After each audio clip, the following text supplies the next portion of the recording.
Welcome back to Following Noah on a Stormlight podcast. This week is episode 176, and we're going through chapters 25 through 31 of The Hero of Ages. Paul, how are you? Marvelous. As always, coming off of a big trivia win last week and ready to try and bring it back even further this week, maybe. That's where my mind is. We're also reading Hero of Ages, a wonderful book. So I'm excited to talk about that too. Eliot? I'm doing great. I've got my Bridge 4 socks on tonight. I'm ready. See? I also have my Bridge 4 Wow, look at socks that. on. Wow, I missed the memo. So I am I feel prepared. embarrassed. Prepared. I fell out of my chair trying to show you, but I'm ready. Wonderful. We have some more spook reveals. We have a State of the Union address from Vin, as I like to call it. We have Ellen and Vin decide to crash a party, and we leave them kind of in the middle of the party mid-episode, or at the end of the episode, I should say. So next episode, we will get to find out what happens on most of that party, but they kind of just arrive at the party for this episode. Let's roll intro, and then we will have Eliot do a brief summary of chapters 25 through 31.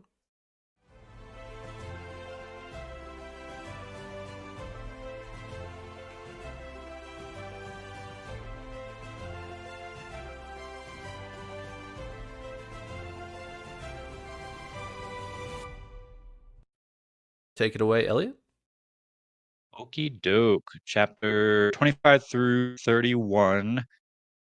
Ellen and army arrive at Fadrex City. Help me pronounce that one. Yep, Fadrex City. Simple. Okay. They find that it is fortified against them.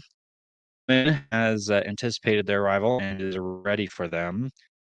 We jump over to Spook and get some very interesting information about him. He's recovering from his ordeal, the attempted execution of him.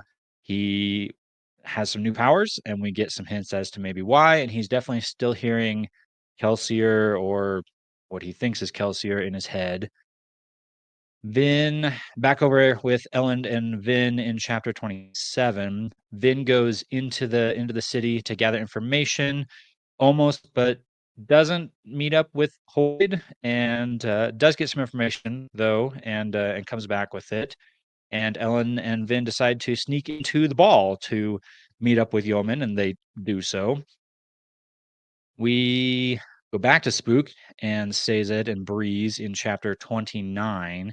Sazed meets with the citizen, and they have a nice threatening conversation back and forth. Back to chapter 30, and Vin and Ellen are still at the party doing party things, and then more chats with Sazed and Breeze and various folks about religion in chapter 31. And that's kind of it. Sounds good.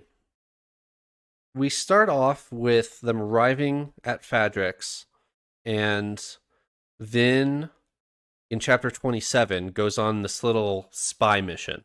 She goes jumping around the city, and there's three major things that happen. The first one I'll get back to in a second.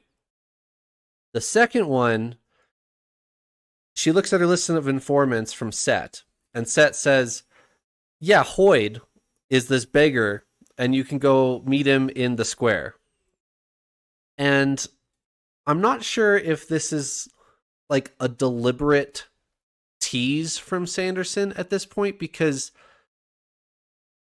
at the point of writing this story, it's not like we have consistent Hoid like stories like we do in Stormlight. He's not like dangling this in front of us and then taking it away. It's more like a name drop, because this was dropped in Elantris. It was Hoid's name was dropped in the first book of Mistborn, the Final Empire.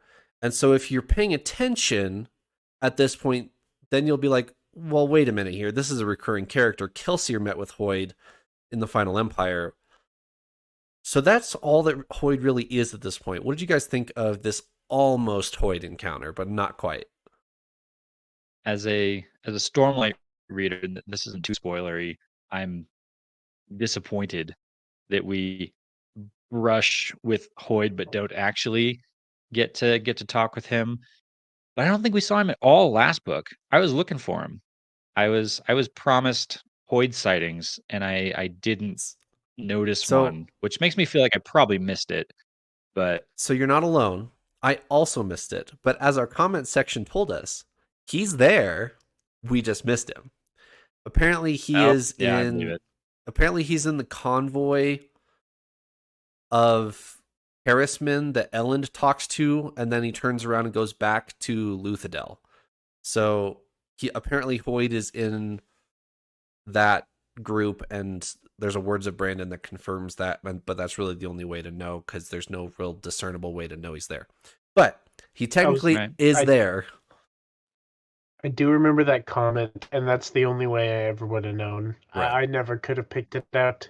Even if I read the entire book, probably only looking for Hoid, I probably wouldn't have found him, honestly. But it is really cool, and I think this is a pretty neat one. I also am thinking back, Trevor, you said that Brandon's words about this series in retrospect, right? Wasn't he saying if he went back and rewrote this series, like was writing this series now, let's say, he would have made Hoid a little more prevalent. Was that right? He wasn't like fully confident in having Hoid be part of everything Yes, correct. at this stage. He was a little bit more shy back then, Mistborn era 1 of having crossover between books. It was Hoid to start was more of just I recognize that name from this other book that I've read, and it wasn't meant to be anything beyond that. By the end of Mistborn era 2, that's not the case. So does this count? Does this count as a Hoid appearance, or does it not? I think it counts because before, like, without the name Hoid being dropped, I did recognize that this was Hoid. He had all the red flags. He didn't care about the currency on this planet. He didn't he talked a lot about stories and storytelling and things like that. You're not talking about you're talking about Slowswift, which we'll get back to in a second. Two different people here. Okay, maybe I'm misunderstanding then. But I know after that they mentioned the other informant's name is Hoid, and that we don't get to talk to him. I was under the influence that this was Hoid that we were talking to, and his name he was going by Slowswift. And it's like, oh, haha, we don't actually get to talk to Hoid, but we just talk to Hoid. That's what I was fully assuming here. Maybe I'm wrong. Two different characters. Vin jumps into the city, meets with Slowswift, who is informant number 1. After meeting with Slowswift, then jumps over to this random courtyard, who is named the beggar in the courtyard is named Hoid, and then Vin kind of gets spooked and runs away and doesn't actually meet with Hoid. But I do want to talk about Slowswift here. Let me read the description of Slowswift. A lone figure sat on the balcony, fitting the description in Set's instructions. Those same instructions gave this informant the nickname Slowswift. The old man appeared to be reading by the light of a lamp. Vin frowned, but as instructed, she landed on the balcony railing, crouching beside the ladder that would have allowed a more mundane visitor to approach. The old man did not look up from his book.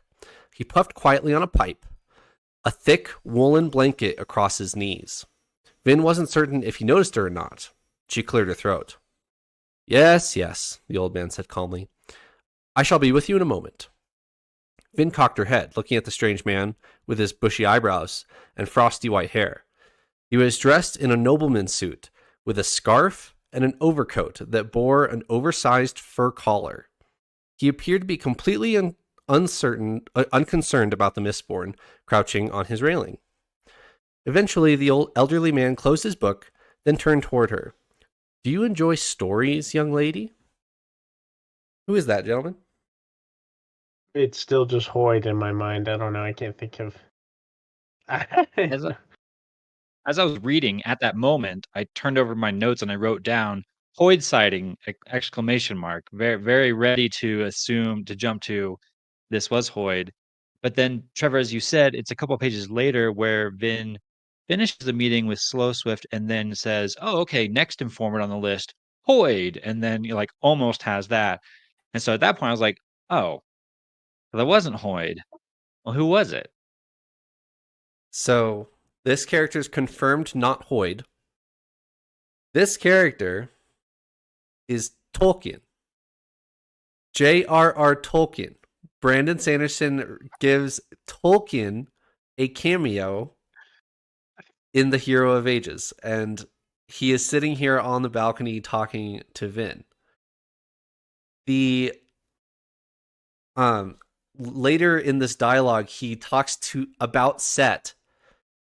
That Set is one of the best poets he's ever known, but everything needs to have a meaning, and that bothers Slowswift. Any reactions to this, gentleman? Okay, so when you mention that, okay, I'm not going to talk about him, Tolkien, for a second. When you mentioned that, I thought, and I quickly tried to Google this, and I think I'm wrong. I thought Slowswift was maybe one of the names of one of the Ents in the book. It is in I think the Two Towers. It's Quickbeam is what you're thinking of, but Yes, that's who I'm thinking of. but yes, he's deliberately named like that.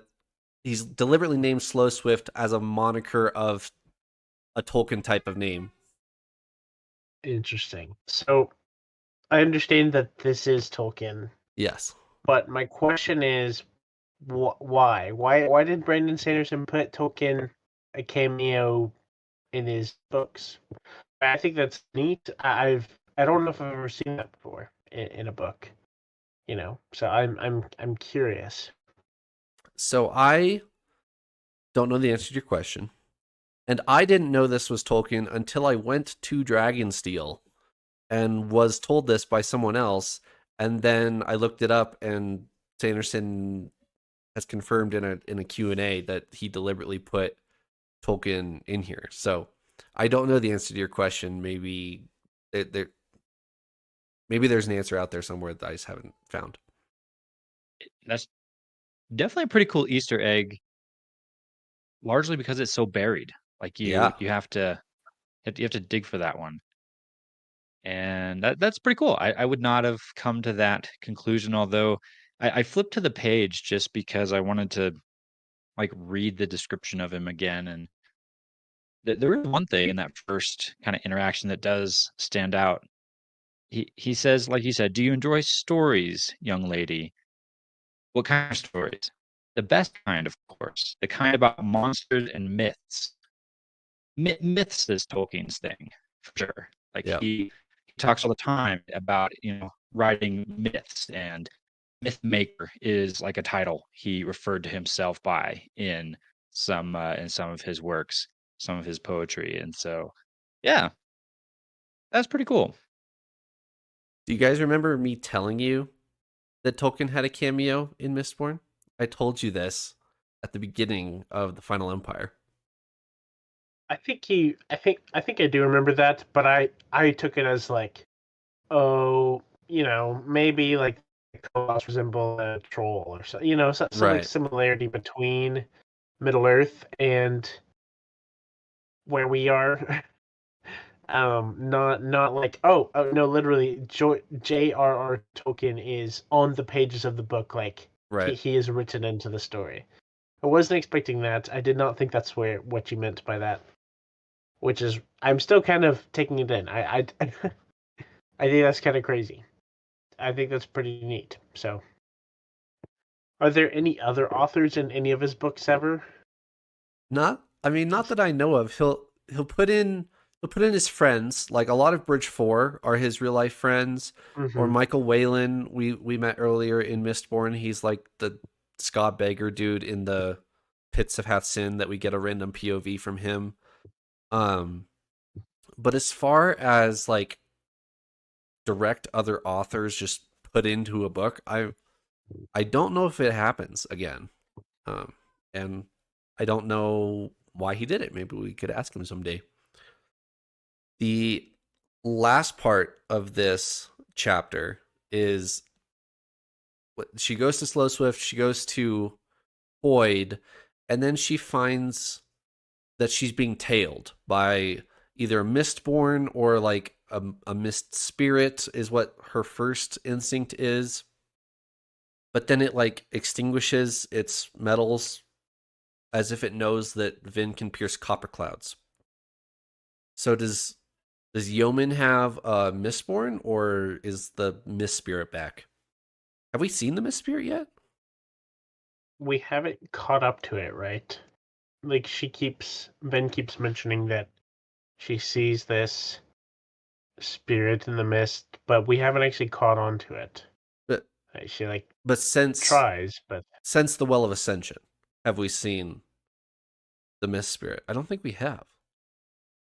no, I don't think we have since Will of Ascension. Yeah.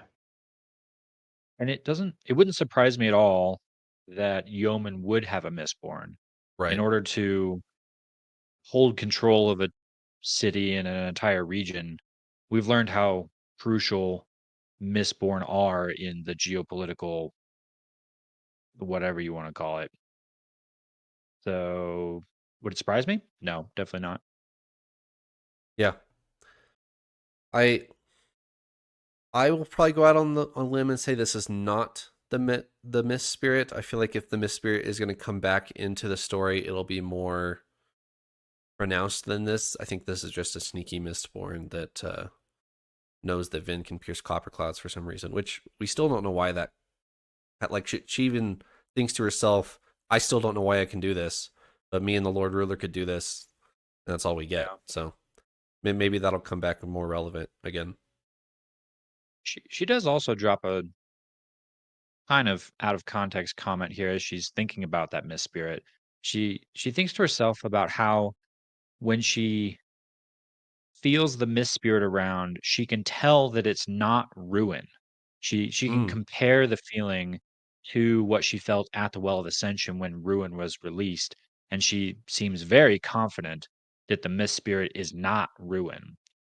And I was trying to mull that over and decide if that's new information or not. And I'm not so sure. I'm not sure. I think we saw the Miss Spirit act against the interest of Ruin there at the Well of Ascension, but I'm I'm not sure that there's only one Mist Spirit. There might be more. right.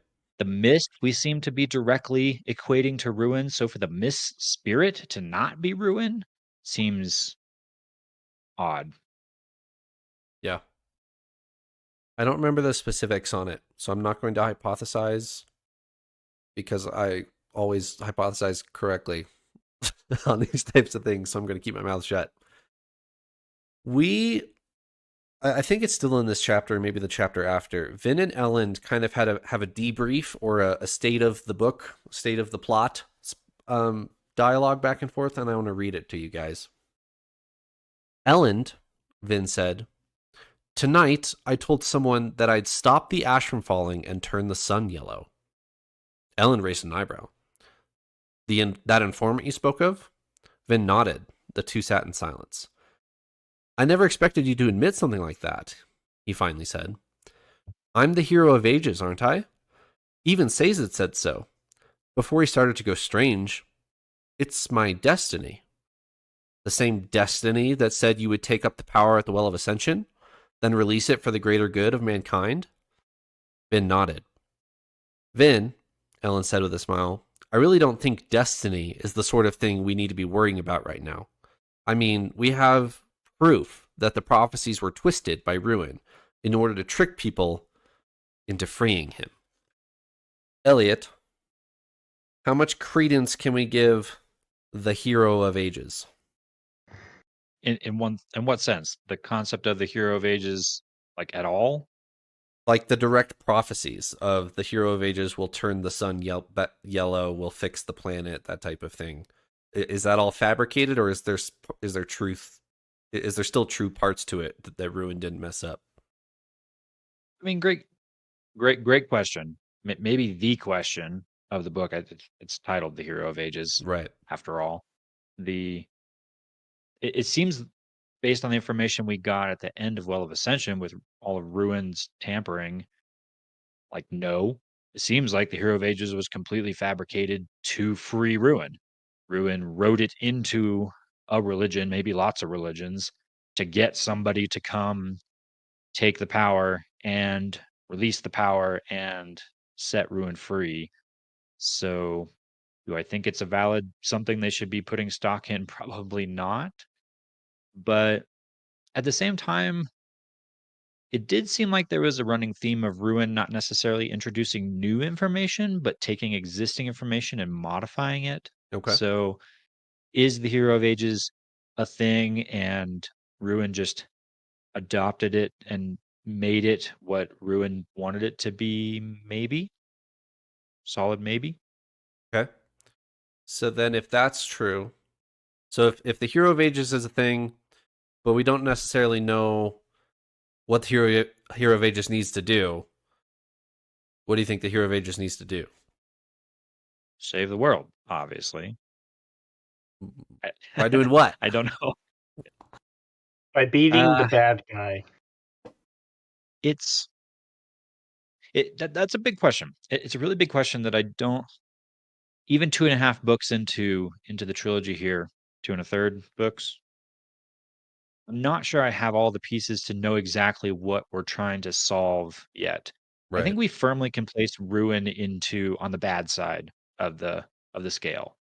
Ruin is out to just destroy and crush and make life miserable. That seems to be Ruin's purpose, as we've seen through Marsh's perspective pretty clearly. So, stop Ruin seems to be the quest. Okay. How you do that? No idea. Okay. What's required of that? I don't know. Still not quite sure what's all going on with preservation. We know more about preservation's power now, but like, is preservation around, active, embodying someone? Don't know. Yeah. It is interesting how you look at the Hero of Ages, like that title, differently throughout the story. Like, if you picked up this series and started reading, and you knew that the third book was called the Hero of Ages, and you knew, you know, the Hero of Ages, that title is mentioned a lot throughout the whole story. Starting out on the book, you'd think the Hero of Ages is who defeats the Lord Ruler, right? That's who's gonna free everyone from the Lord Ruler. Like, starting out in the book, you probably think that's where it's headed, right? Picking it up for the first time, and then you finish book one, you realize, okay, not that one. Okay, something else. Um, and then there becomes, it's a little bit ambiguous. Like, I think Eliot touched on this a little bit, but it's a little bit ambiguous. It's like, is it the Mists? Is it the Inquisitors? Is it Ruin? Like, who's really bad here? We now have a lot more perspective into Ruin and the Inquisitors in that relationship, so it's very much like Ruin is the root of a lot of the evil here. And so maybe it's, is the Hero of Ages supposed to defeat Ruin? Is the Hero of Ages like, there's, we've talked about this a little bit, I think, but like the Lord Ruler, right? He, we start to learn after the first book. We start to learn that the Lord Ruler's powers, some of them were actually kind of good. Like, things seem to be. I say that lightly. I say that lightly. Of like, No, it's there's things with the mist. There were a lot of things we didn't understand and about what the Lord did. yeah, I agree with you. I would just put the word interpreted in there. Like the powers of the Lord Ruler could be used at for good, or could be used for like to be good. But I Yes. wouldn't Yeah. say the Lord Ruler as we met him in the Final Empire was using them for good. That's a good distinction. Yeah. We know that like there's dynamics with him and the Koloss and the Khandra and Sword of the Mists, maybe. There's a lot going on. There was way more than what I guess met the eye in the first book, and so it's like, is the quote hero of ages, is it supposed to take the Lord Ruler's place? It's all of Eliot's right. Like we don't really have the full context of what we need. We know that the Lord Ruler is this legend that's supposed to save everyone, but we don't really know how or from what. I guess we kind of know what from what now, or we have a good guess. But it's still like I could see it going either way. It could be something different. There's just a lot of missing pieces still. I feel like we have the whole border of the puzzle done, but like the middle, like the center bit is all like not quite there. I still can't tell what I'm looking at. So, but we know it is a puzzle, I guess. To extend your puzzle metaphor slightly further, I think it's a great metaphor. That makes perfect sense. I had something I was going to bring up that I was not going to take it in the direction of the conversation we just had there about kind of the purpose of the Hero of Ages, but it's kind of related. I reference your puzzle though because I feel like this is not adding a piece to the puzzle, but rather taking a piece away from our puzzle.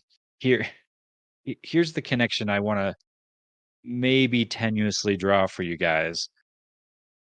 Chapter 1, the epigraph says, "I am unfortunately the hero of ages," Okay. which somebody in our Discord pointed out, like, "Oh man, I was expecting a lot of conversation about that." I have no idea what to conversate about that. We know someone's a hero of ages. Here's the connection, though. Ready for this? Chapter 31 is a Sazed perspective Okay. chapter. And right in the middle of it, completely buried in totally unrelated stuff, there's a moment. I'll just read it. This is not dialogue. This is outside the dialogue, so it's in Sazed's head, I guess. Okay. It just says this. The others turn to look to Sazed. I am, unfortunately, in charge. Italicized in a very strange way. And I read that. And then I read it again. I was like, where have I heard that? That phrasing is rather strange. And then it hit me. That epigraph from chapter 1, I am unfortunately the hero of ages. That is suspiciously similar grammar. I'll just That's say pretty that. funny. Like, highly suspiciously similar grammar. It doesn't say the same thing. It just says I'm unfortunately in charge.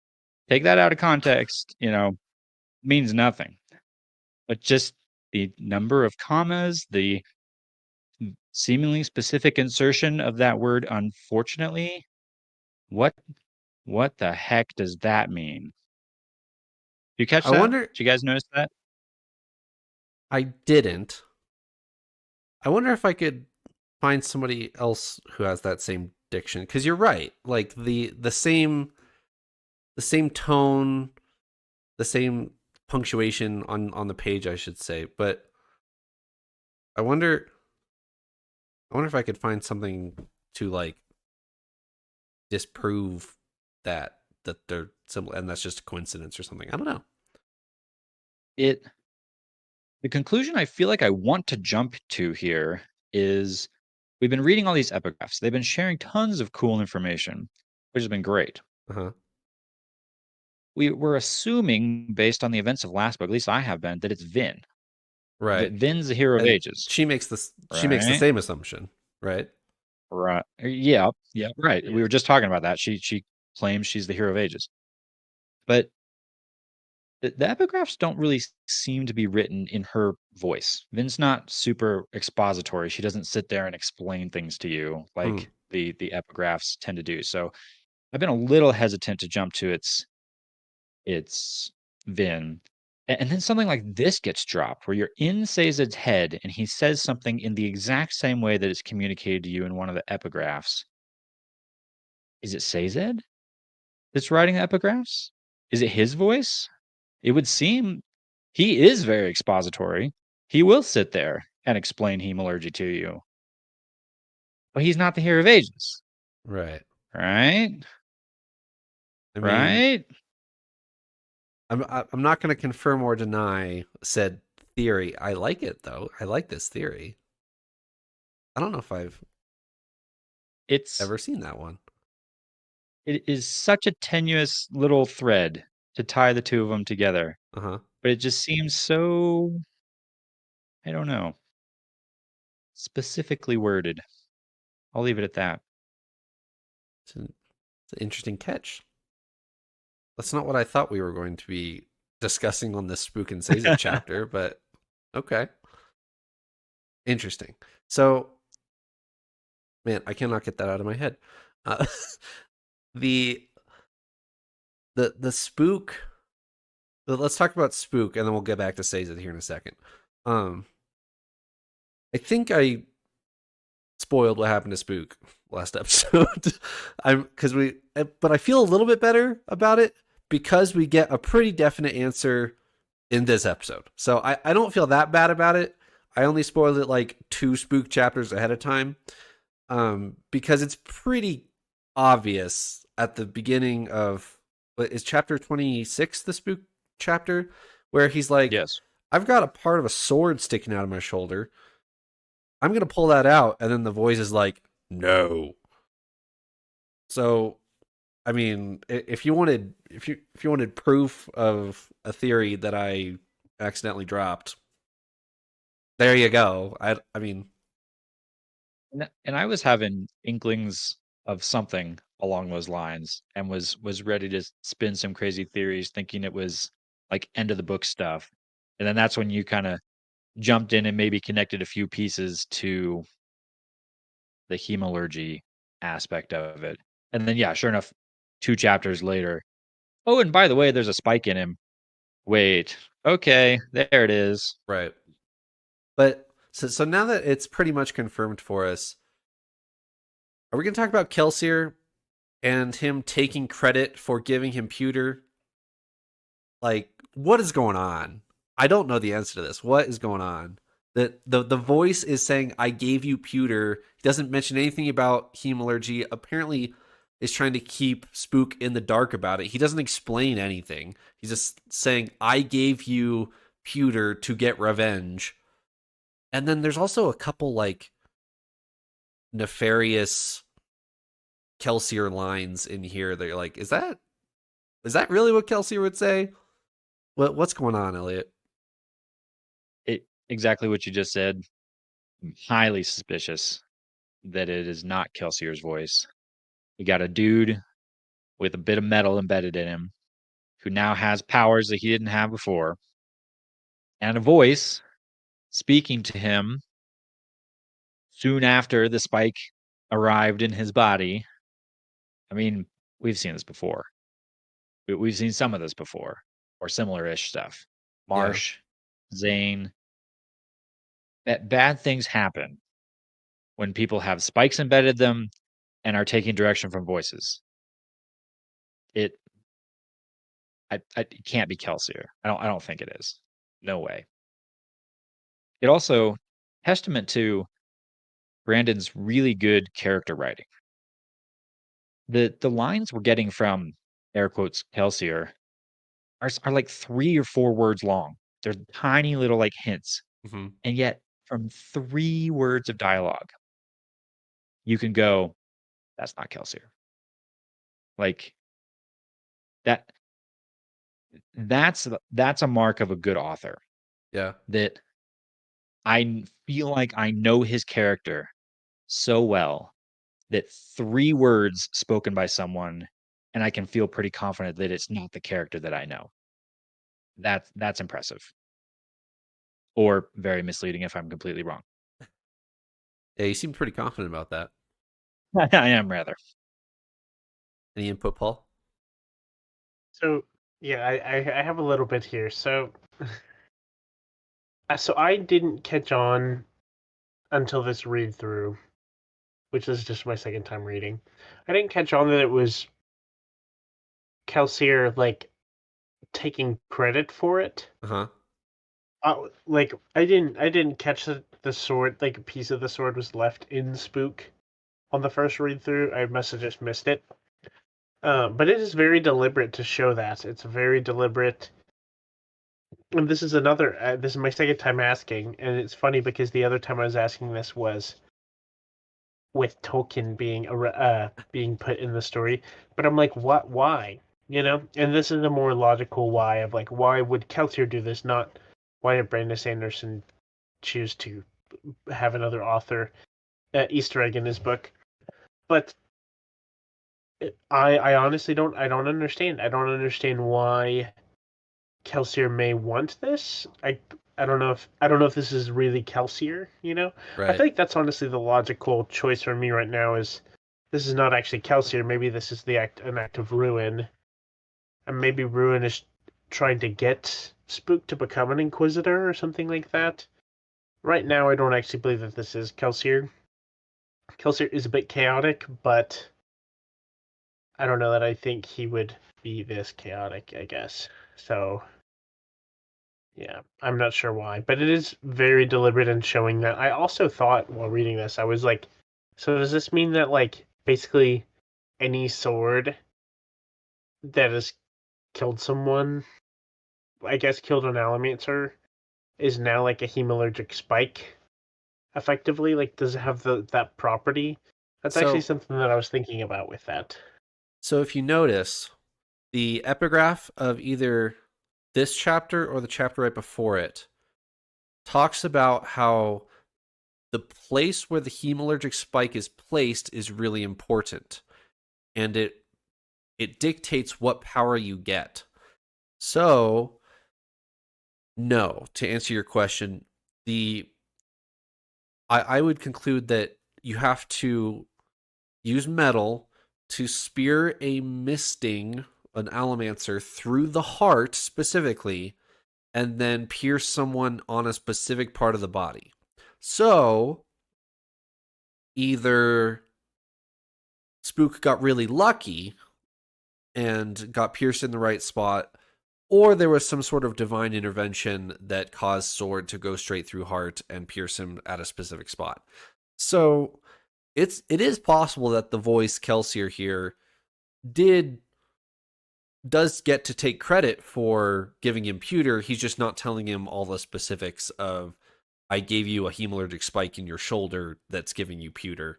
Because he deliberately doesn't tell, or the voice deliberately doesn't tell Spook what is going on here. All he says is leave the sword in or something like that. I don't remember what he says, but Spook goes to like pull it out of his shoulder and the voice yells at him. The voice seems very demanding and insistent Mm. in a way that I don't recall Kelsier being. I've only read Final Empire once now, but Kelsier was driven, very driven, with clear ideals, but he didn't force people to do things that I recall. He was very much on the I'm gonna lead you in the right direction, but you still have to make the choice. That's not the vibe I'm getting from this voice in Spook's head. What's the one thing that they all remember most about Kelsier that they talked about in this book? If he was here, what would he tell us to do? What do they remember him most for? Smile. Smile, laugh, enjoy each other's company. Is that this voice? Doesn't feel like it. No. That's a really And good point. and specifically Spook is absent from that meeting. Spook is not there at that meeting. Everybody else is, and he is not. I want to point out too that Spook is now on this whole I knew Kelsier, these people don't. They're misinterpreting his words. I'm gonna fix that because I know the real Kelsier. And yet, if these theories are correct, he clearly did not know Kelsier as well as he thought he did, Right. because there's a voice in his head that it seems clear to me is not Kelsier, is impersonating Kelsier, and Spook is falling for it. Yeah, I agree with you. Spook is so sure that he actually pulls Sazed aside and tells Sazed, "Yo, the Church of the Survivors right. Kelsier's looking after us. And Sazed is not buying it at all because he's on his atheistic arc, first of all, and also doesn't believe or didn't believe in any specific religion when he wasn't. So he's like, yeah, there's plenty of religions that would teach that, but I don't believe in any of them. And I don't think, and you knew Kelsier. Kelsier was just a man. Why do you think he's here? And Spook doesn't really give him an answer,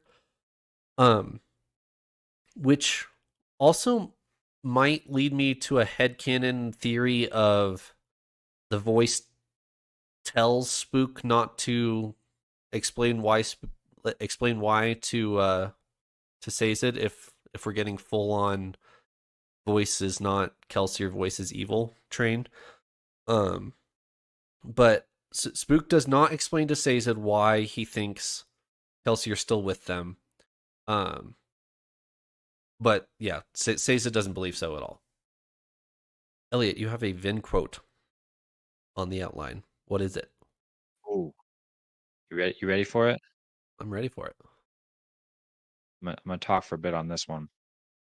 Okay. If you've been listening to our podcast for any amount of time here since we started Mistborn, pretty early on, close to day one of Mistborn, I envisioned what I desperately hoped would be the story arc for our main hero, Vin. You meet Vin as this super downtrodden, taken advantage of, has led a really unfortunate life, street urchin, basically, to the point where she's so beat down that she has like no self-esteem whatsoever. She thinks she deserves the terrible life that she has, basically. Mm. And from the start, I was just desperate for Vin to see the value in herself. Like it's just it was breaking my heart reading about Vin seeing zero self-worth in herself. And so as soon as we met that Vin, I was thinking to myself, I so badly want to see her go on that journey of discovering that she has worth. And I was definitely didn't see it by the end of book one. I think we talked about that. I definitely know I talked about that. We didn't really see it in book two, even. There was definitely progress. She grew in confidence and she started to contribute a lot, but she never had that moment where she finally realized that she herself has value.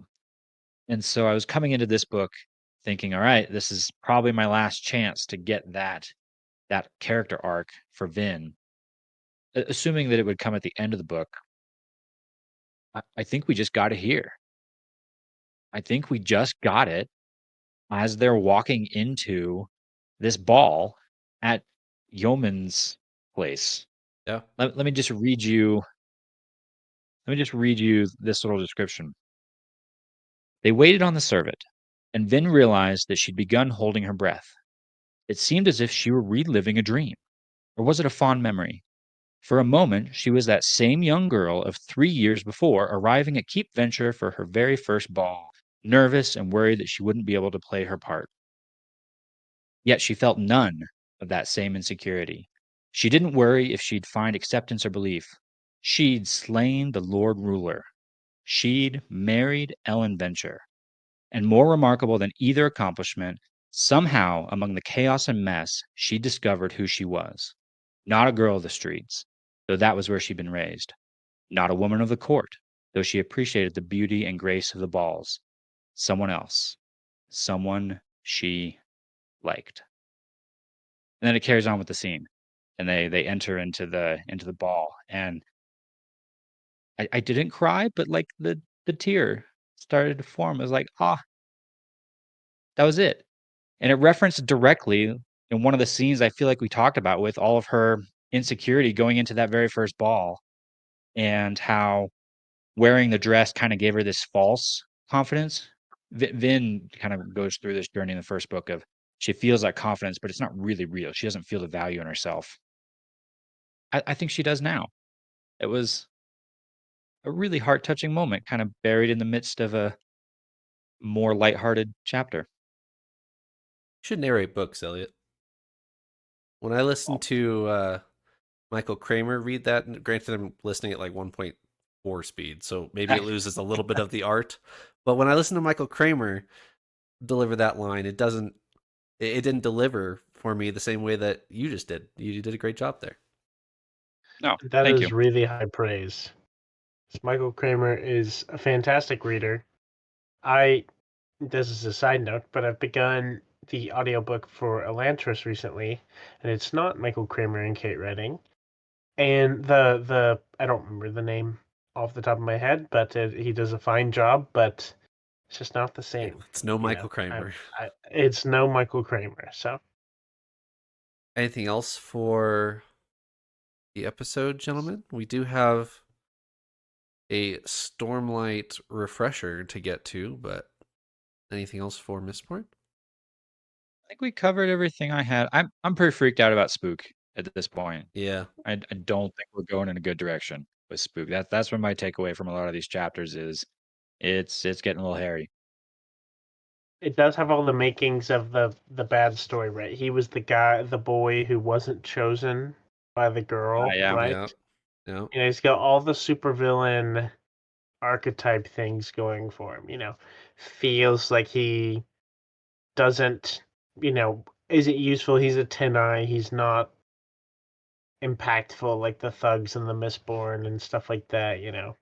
He's got all the makings of he's got the inside scoop. He's got all the makings of a great villain. Something I'm very excited for next week is the ball, the party that Vin and Ellen just walk into. If there's one thing I remember from the Hero of Ages, it's this ball that they're about to walk into. So I am very much looking forward to talking about that next week. But before we get that, any Stormlight stuff, gentlemen, before we go into our Stormlight refresher? Anything that you read that you want to tie into Stormlight? Next episode. I'm gonna say I don't have anything really for this week. It was fairly narrative, fairly straightforward, and fairly specific to our world that we are in here in Mistborn. All right. Stormlight refresher, gentlemen. You ready? Ready as I'm As going to ready be. as I will ever be. Paul. Yep, absolutely. Paul, you are trailing 1-2, and you will lead this week. Our first question is a chapter name, and you need to give me a brief summary of what happened in the chapter. And no pressure. No pressure. But these next two, the one for Paul here and then the one for Eliot next week, I have gone a little bit more mainstream. I have not picked the random chapter. I've gone a little bit more mainstream so that you can get one of these points. So no pressure. I'm giving you an easier one. You ready? No, Paul, I'm not. your chapter name is Droplets. Droplets. I know Eliot is going second, but I'm going to talk myself through this a little bit. Okay. Initial guess, I was actually thinking of the scene where Kaladin and Shallan are stuck in the edge of the wall. Okay.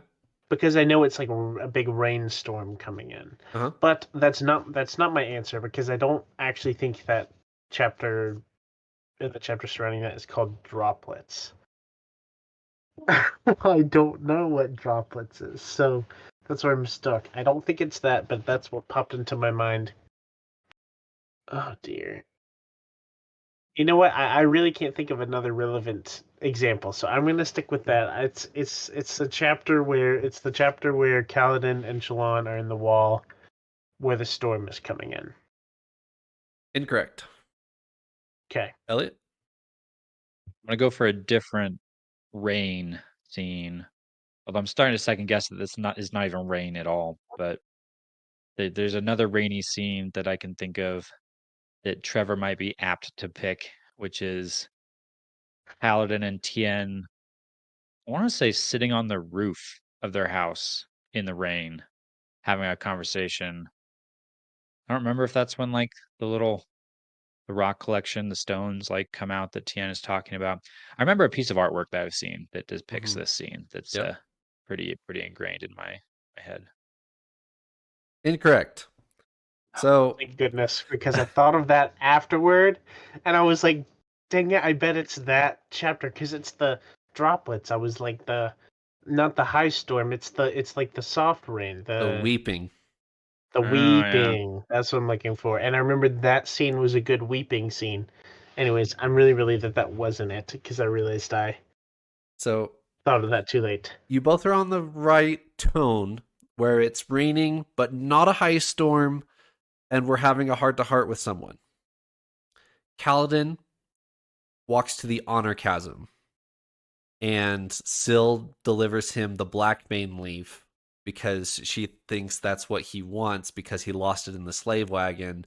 Kaladin decides not to commit suicide, and he needs to save Bridge 4. That is the end of part 1 of The Way of Kings Droplets.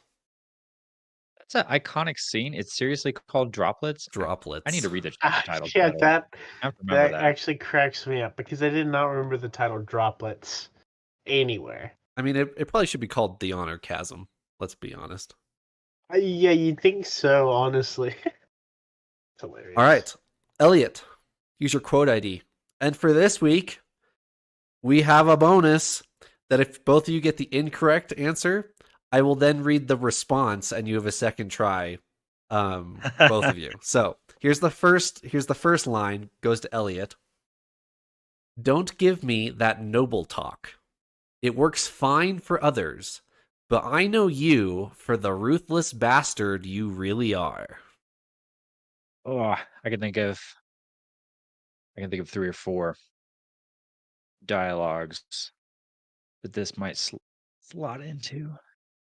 This is it kind of sounds like Sabarial, but I don't necessarily want to go for that because I can't think of who he would say that to.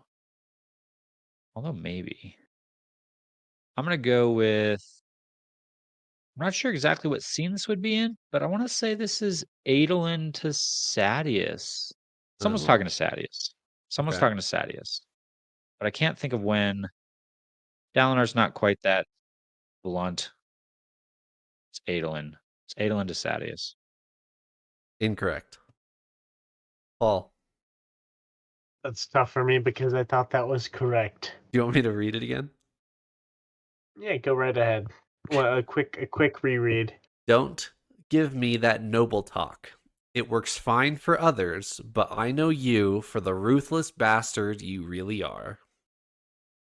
So honestly, there's a word that's throwing me off because I thought this might be talking to a woman, but with the word bastard, I don't think it is. You know? Sure. I'm gonna go kind of a wild card answer here. I'm gonna say that this is Elokar talking to Dalinar. That Dalinar is, clever, he's honorable and all the things, but Elokar doesn't necessarily have that level of respect that someone else may have because he knows his past. That's my final answer. Incorrect. Here's the response. Toril, there is so much more to the world than your squabbles. You're right about me, of course. Take the admission with the understanding that you, above all others, I can speak the truth. Alethkar needs to be strong for what is coming. Is this Paul or me guessing first? This is to Eliot. Who knows that? Amaram? Amaram. Amaram to Sadius. Correct. Amaram to Sadius. So the first quote is Sadius talking. Eliot, you were backwards right on your answer, and then yes, someone is talking to Sadius in the second part. So yes, this is Sadius and Amaram talking. Amaram has returned to the Shattered Plains and is crowned the leader of the Knights Radiant by Dalinar. And he has the entire world fooled except for Kaladin and Sadius. All right, I get one. half a point for that one. No, I'll give you. It's 1 point for Eliot. This goes to Paul. Here's your review for the week. You need to tell me what they rated it and what they're talking about. I just finished Redacted. I was both satisfied and disappointed. Satisfying because this book was absolutely astonishing in every way that I expected it to be. Disappointing because I wanted it to be longer, even though it took me over 2 weeks to finish it. What can I really say about Redacted? Questions that I have waited for years for answers were finally answered. All of my favorite characters were amazing as usual, and Sanderson still keeps on developing a 10 out of 10 solid epic fantasy world with intriguing and full-fledged characters in a world filled with great magic and despair.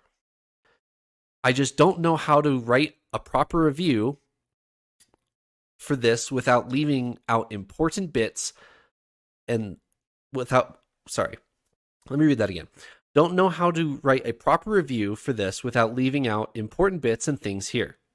All I can say is the series is long, with 15 O's, and can be rough to get through at times. But it is so satisfying to read, and you have to read some of Sanderson's other books in the Cosmere universe. Then this book will blow your mind with how complex it is within the Cosmere and how it all relates.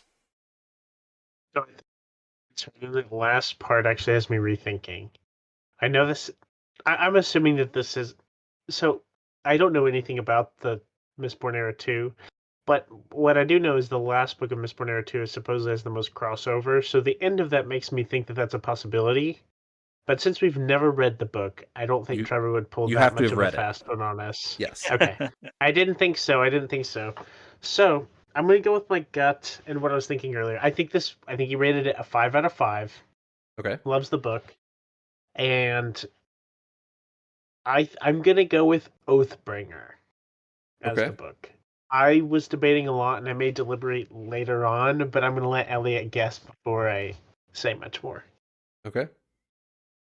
5 stars for Oathbringer. Over to you, Eliot. It's the exact same thought process that I'd gone through and the exact same answer that I think I've gotten to in my head. 5 Which stars. That's fine. I don't know if that's against the rules, but I think that's fine. I'm trying to strategize if I little need to little go gamesmanship here different now. answer. Does he defend his 1-0 lead, or does he go out for a different answer? Oathbringer feels like the right book. Okay. They just finished the ridiculous Sanderlanche, and on that high of endorphins or oxytocin or whatever it is, they jumped onto Goodreads to just dump those emotions into a review. It definitely Oathbringer feels like it has the energy of a 5-star. I can't talk myself out of that. Oathbringer 5-star. Understandable.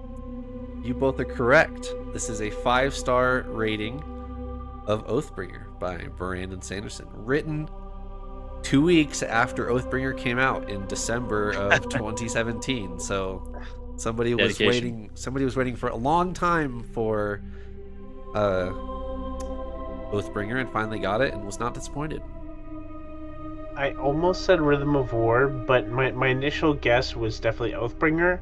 But then at the end, it talking about how it's really long in parts, like makes me think Rhythm of War. Of like it has a lot more details and stuff. But I'm like, if you're this excited about it right now, and you've been actively waiting, like you're probably a longer time Brandon Sanderson fan, then I had to go with Oathbringer. So glad that worked out. All right, 3-2 in favor of Eliot. Going into the final question, and Eliot leads. Eliot, what is Light Day on the Vorin calendar? Light Day? Light Day. One word, Light Day. There's Light Day on the foreign calendar. It is... I'm going to go with a slightly oddball answer because I can't think of anything better. And I remember there being some random references to this. It's a day of the week. Incorrect. Maybe the first day of the week. I don't know. Incorrect. Day of the week.